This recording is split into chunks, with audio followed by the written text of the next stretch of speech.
Hello, and welcome back to the next episode of my look back at the Eighth Doctor Adventures from Big Finish. Today we're looking at the final story from Season 1, Minuet in Hell. Now, this particular story has a fairly divisive reputation, so for the longest time I kind of put off listening to this release, but for the purposes of this series that I've started, this will be my first listen to the story, and we'll see whether or not it is better than people give it credit for. But before we get into the review, please, if you haven't already, hit the subscribe button, turn on notifications to stay up to date, the usual like and commenting, and you can follow me on Twitter at the links here. So, Minuet in Hell, written by Gary Russell and Alan W. Lear. This story is already off to a bad start with the title alone, because it breaks the routine they'd been going with for the previous episodes.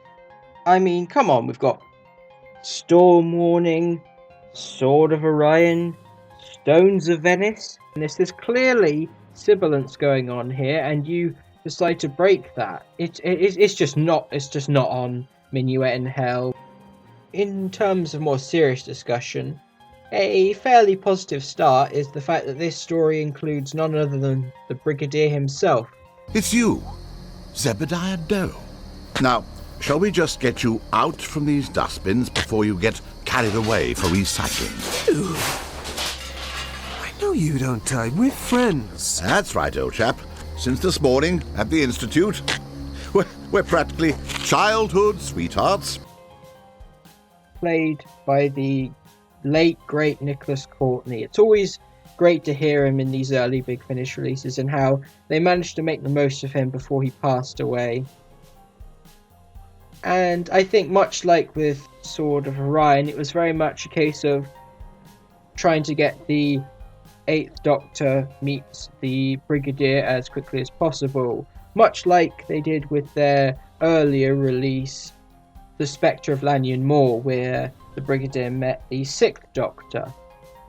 Unfortunately, we get to one of this story's biggest problems, that being that the Doctor and the Brigadier don't really get an opportunity to interact all that much, due to the fact that for most of the story, the Doctor and Charlie have amnesia. Now then, sir, my name is Pargeter, Dr. Dale Pargeter. Who are you? My name? That's easy. I'm called the... Name, I said. Typical schizoid behavior, Mr. Lethbridge Stewart. Always identifying with the higher ranks, professional people, rather than admit their own identity. Lethbridge. No, that's his name, not yours. Intelligent eyes, don't you think, Doctor? Any hope? Doctor, yes. Yeah, wait. I know your face. At least I think I do. I did once. Well, I certainly don't know yours. Please don't address the patients directly. This is a recurring issue with Big Finish. I assume it is a callback to the TV movie, how for a part of that story the Doctor didn't remember who he was. It's kind of annoying that they do it so often and they're still doing it in very recent releases. Amnesia is a very irritating plot in general, especially if it's from a perspective of a character we already know forgetting who they are. I mean, it works in terms of they've forgotten something specific and the mystery is trying to figure out what they have forgotten, or it's based on a character we don't know and the audience learns who they are along with them. In this case, we know who Paul McGann and India Fisher are. They are the Doctor and Charlie, so it's just very frustrating waiting for them to remember something that we, the audience, know. I think it's about time I actually discuss what this story is about. So, Minuet in Hell sees the Brigadier being sent on a mission to a new American state, Malabolgia, yes, that is the real name, to investigate a mental health facility with a very strange means of curing patients. Meanwhile, the Doctor is currently being held at that facility with very little memory of who he is, while Charlie, also suffering from memory loss, ends up being kidnapped and forced to be a, prostitute at the secret society, the Hellfire Club. You may call me Superior Mistress. Now, first of all, you need to know your status. You have none. Not anymore. You have all been apprehended in a condition of vagrancy within state borders. We, therefore, intend to put you to gainful work in the service of the community. What does that mean? That means, young lady, that you shut up and put up right now.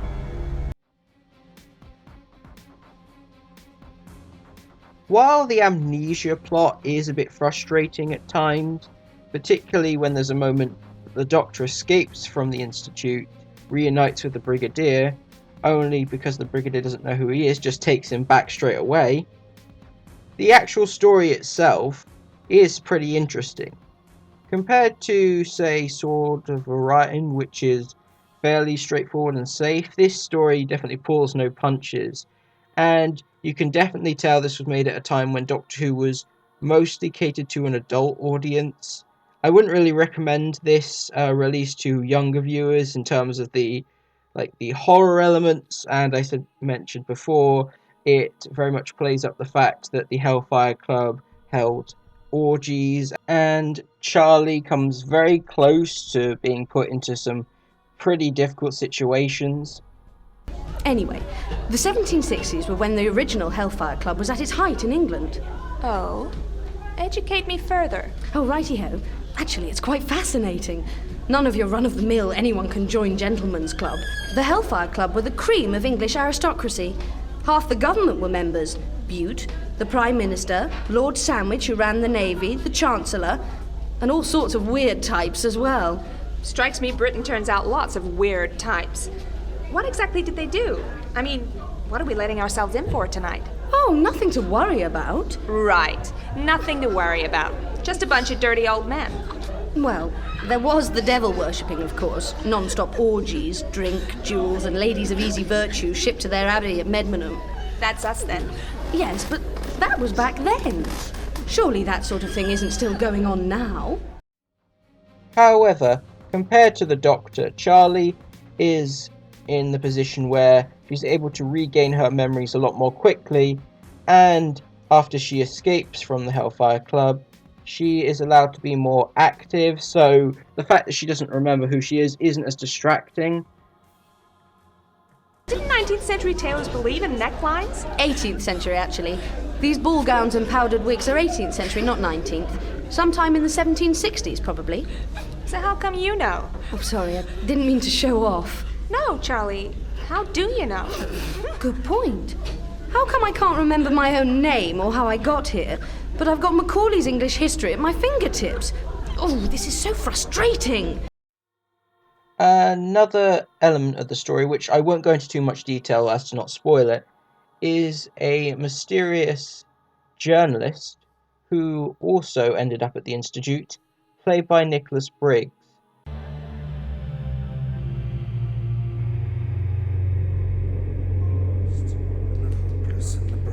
The doomed, the legends of Gallifrey. The legends of Bloomsbury speak of a world, and the name of the world they speak of is Legoland.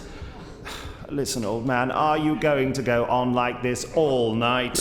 They're coming for me, demons. Oh, for heaven's sake! Bit of a sad case, aren't you? No, I'm not a demon.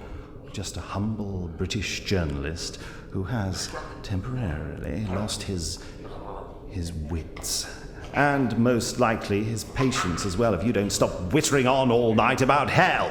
You mean this isn't hell? Merely its closest earthly equivalent. The story being set in the US very much plays up the Bible Belt, Deep South, overly religious types. Eyes to command, my dear, eyes to command. You see, Dale, We of the Hellfire Club believe in serving Lady Liberty by day and Lucifer by night. A most patriotic arrangement. They swallowed your pitch wholesale. Not a person here doesn't believe they haven't seen Lucifer in person. There'd be precious little left of him if they had. With a name like Minuet in Hell and focusing on the real-life Hellfire Club, it isn't long before strange demonic creatures begin appearing on the streets of Malborgia. Are they real demons, or like most Doctor Who stories, are they just aliens that either are taking influence from the mythologies of Earth, or are the direct inspiration? Well, you'll have to listen to it to find out. We're in danger, by the by. Terrible danger, both of us. Listen, these streets full of demons, I've seen them. I think they're after me, but if they catch you... That's all right, old chap. You stay with me. I've dealt with demons before, you know. You have? Oh, yes, you have. There he is. To me. Oh, marvellous. Bless my soul. They are demons, too. Overall, this was a very strange story, especially a way to cap off the first series with the 8th Doctor. I'm glad that they started to become more experimental as time went on. I think it's very much a shock to go from the first few stories where they were enjoyable but very traditional to these more outlandish experimental stories. I definitely say I enjoy it, but sometimes that amnesia stuff did get on my nerves from time to time, and the fact that I know that more of these stories are likely to show up in the future, I am a little worried, but hopefully it's not done too often. I'm curious to know, what are your thoughts on this story? This is a very controversial episode, I believe, so has the reputation been exaggerated over the years, or is it as bad as people say it is? Thank you for watching.